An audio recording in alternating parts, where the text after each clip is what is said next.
ठीक है, तो आज हमने करना है HCF एंड LCM ऑफ 2 और मोर नंबर। 2 भी हो सकते हैं, 2 से ज्यादा मतलब 3 भी हो सकते हैं, 4 भी हो सकते हैं वैसे, लेकिन 2 या 3 वाले ऑप्शन ही हम करेंगे। तो स्टार्ट करने से पहले मैं HCF पर आऊंगा। HCF होता क्या है? This is highest common factor. Highest common factor. अब नॉर्मल सी एक चीज है, अगर मैं 2 नंबर ले रहा हूं और मैं बहुत छोटा सा नंबर ले रहा हूं, मैंने लिया 16 और 20, मैंने 2 नंबर लिए 16 और 20। अब मुझे देखना है कौन सा ऐसा टेबल है सबसे बड़ा जिसमें ये दोनों नंबर आते हैं, सबसे बड़ा नंबर। अब मैं देखता हूं कि कौन कौन से टेबल में 16 आता है। 1 के टेबल में भी आता है, 2 के टेबल में भी आता है, 4 के टेबल में भी आता है, 8 के टेबल में भी आता है और 16 के टेबल में भी आता है। सिंपल सी चीज है। अगर मैं 20 की बात करूं तो ये 1 के टेबल में आता है, 2 के टेबल में आता है, 4 के टेबल में आता है, 5 के टेबल में आता है, 10 के टेबल में आता है और 20 के टेबल में आता है। तो हमें साफ साफ दिखाई दे रहा है कि हमारे सामने सबसे बड़ा नंबर जो कॉमन है वो 4 है, जिसके टेबल में ये दोनों नंबर आ रहे हैं। तो ये जो 4 है, अब मैं बड़े नंबर्स के केस में ये सिचुएशन तो यूज नहीं कर सकता। अगर मैं नंबर लिखूं 256 और 136 और बोलूं बताओ इसका HCF क्या होगा, और अगर मैं इनके लिखने लग जाऊंगा तो ये बहुत कॉम्प्लिकेटेड हो जाएगा कि मुझे वो देखना कौन सा ऐसा नंबर है सबसे बड़ा जिसके टेबल में ये दोनों नंबर आते हैं। तो इसीलिए हम HCF को निकालने के डिफरेंट मेथड सीखेंगे क्लास 10th में। सबसे पहला मेथड जो हमने पढ़ना है वो पढ़ना है यूक्लिड्स मेथड। यूक्लिड्स मेथड और यूक्लिड्स एल्गोरिथम, कुछ भी बोल सकते हैं, एल्गोरिथम और यूक्लिड्स लेमा। यूक्लिड्स लेमा कुछ भी बोल सकते हैं, कैसे भी आ सकता है। पेपर में क्वेश्चन आया find the HCF of 16 and 20 using Euclid's lemma. अब यूक्लिड भाई साहब ने क्या बोला है, कहते हैं कि अगर आप एक नंबर A को, जिसको मैं डिविडेंड बोलता हूं, B से डिवाइड करते हो, जिसको मैं डिवाइजर बोलता हूं, तो जो क्वोशिएंट आता है वो Q होता है और रिमाइंडर आता है वो R होता है। तो आप ऐसे लिख सकते हो A is equal to BQ plus R।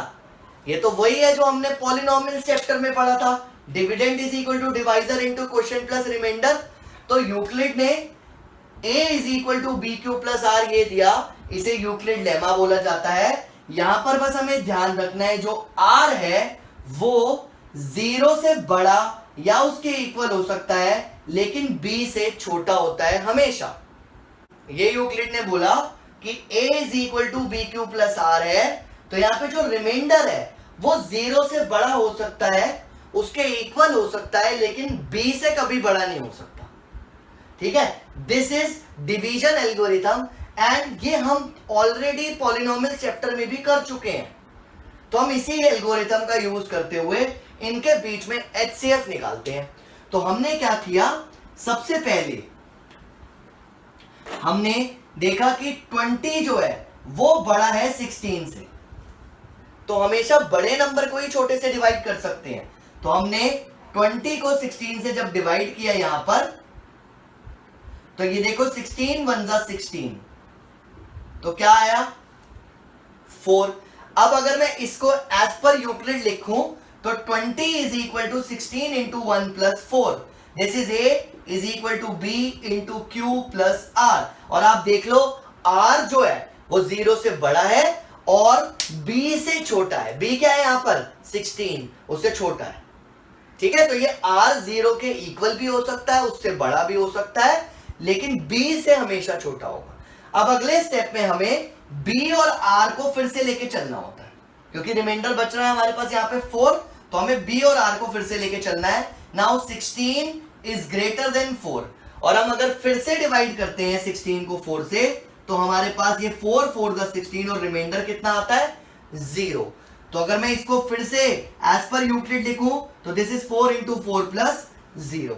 तो मेरा जैसे ही रिमाइंडर आ गया 0, इसका मतलब मुझे वो नंबर मिल गया जिसके टेबल में जो सबसे बड़ा नंबर है एक्चुअली में, और उसके टेबल में ये दोनों आ रहे हैं, और वो नंबर है ये b इज इक्वल टू 4, और यही हमारा HCF होता है। This is Euclid lemma. तो हमने ये HCF निकाला यूक्लिड एल्गोरिथम से। एक्चुअली में मैंने सिर्फ एक प्रेजेंटेशन चेंज करी है, एक्चुअली में हम ये चीज भी छोटी क्लासेस में HCF निकालना जब हमने सीखा था, हम सीख चुके हैं।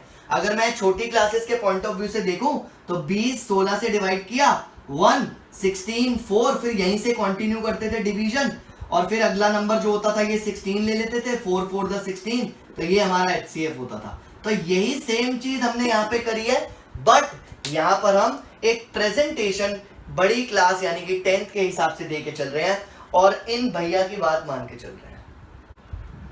अगर अब हम इन दोनों नंबर्स को लें 256 एंड 136, तो हमें साफ साफ दिख रहा है कि 256 बड़ा है 136 से, तो हमने 256 को 136 से डिवाइड किया।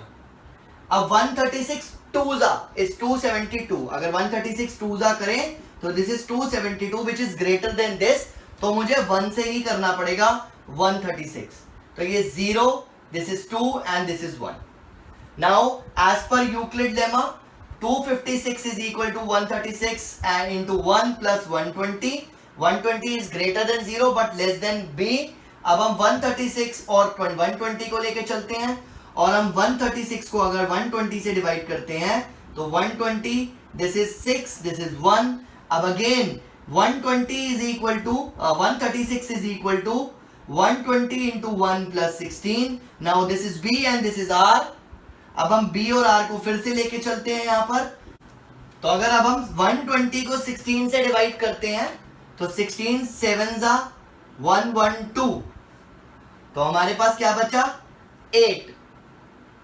तो 120 is equal to 16 into 7 plus 8, and last stage जो है हमारी इस b और r को लेके चलना है। 16 को अगर मैं 8 से डिवाइड करता हूं क्योंकि 16 बड़ा है 8 से, तो 2 पे करा तो रिमाइंडर आ गया 0। तो जैसे ही मेरा रिमाइंडर 0 आता है, मैंने क्या बताया था, b जो होता है वो HCF होता है, तो दिस इज अवर HCF। अब HCF निकालने का ही एक और मेथड भी होता है, HCF उसे बोलते हैं prime factorisation method. Prime factorisation method, prime factorisation method. अब मैं एक चीज पूछता हूं कि अगर मैंने ऐसे लिखा 36,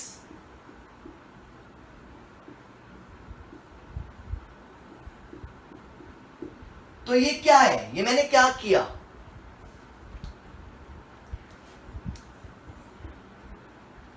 सबके दिमाग में आता है LCM, ये गलत है। दिस इज नॉट LCM, इसे बोलते हैं प्राइम फैक्टराइजेशन करना। इसे क्या बोलते हैं, प्राइम फैक्टराइजेशन करना। ये LCM थोड़ी है, LCM का मतलब होता है लीस्ट कॉमन मल्टीपल। तो लीस्ट कॉमन मल्टीपल तो 2 नंबर्स या 2 से ज्यादा नंबर्स में निकलेगा।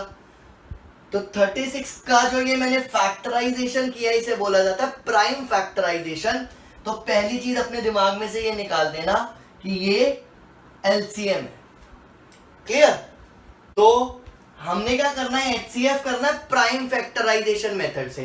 अब अगर मैं बोलूं कि 2 नंबर्स हैं 36 एंड 48, और मुझे इनका प्राइम फैक्टराइजेशन करना है, HCF निकालना है बाय प्राइम फैक्टराइजेशन, तो मैं दोनों की प्राइम फैक्टराइजेशन करता हूं सबसे पहले।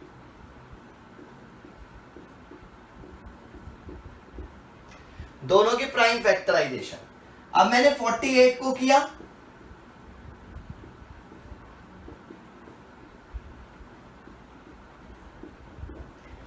दोनों की प्राइम फैक्टराइजेशन करने के बाद मैं इनको ऐसे लिखता हूं 2 raise to the power 2 into 3 raise to the power 3 2, क्योंकि ये 36 में 2 बार 2 आ रहा है, 2 बार 3 आ रहा है, तो मैं इसको ऐसे लिख सकता हूं 2 raise to the power 2 and 3 raise to the power 2।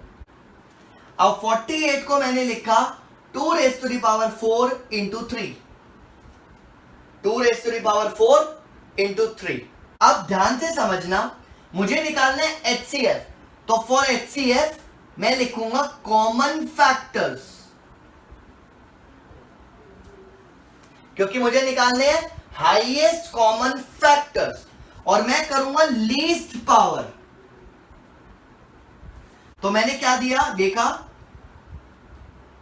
Common क्या है यहां पर, 2 और 3 दोनों, और 2 की 2 पावर्स दी हुई है, एक बार 2 एक बार 4। तो ध्यान से देखो, जो लीस्ट पावर है वो कितनी है, 2, और 3 की लीस्ट पावर कितनी है, 1, क्योंकि 3 की पावर यहां पे 2 है और यहां पे 3 की पावर 1 है, यहां पे 2 की पावर 2 है और 2 की पावर 4 है। मुझे लेनी है लीस्ट पावर, जिसको मैं लीस्ट एक्सपोनेंट भी बोल सकता हूं, और जो सबसे कम पावर है मुझे वो लेनी है कॉमन फैक्टर की। तो HCF आ जाएगा 2 raised to the power 2, 2 raised to the power 2 into 3 raised to the power 1। तो जब मैं इसको सॉल्व करूंगा तो आंसर आएगा 12। अब आप चाहो तो आप इसको यूक्लिड मेथड से भी सॉल्व करके चेक कर सकते हो, आपका आंसर 12 आएगा।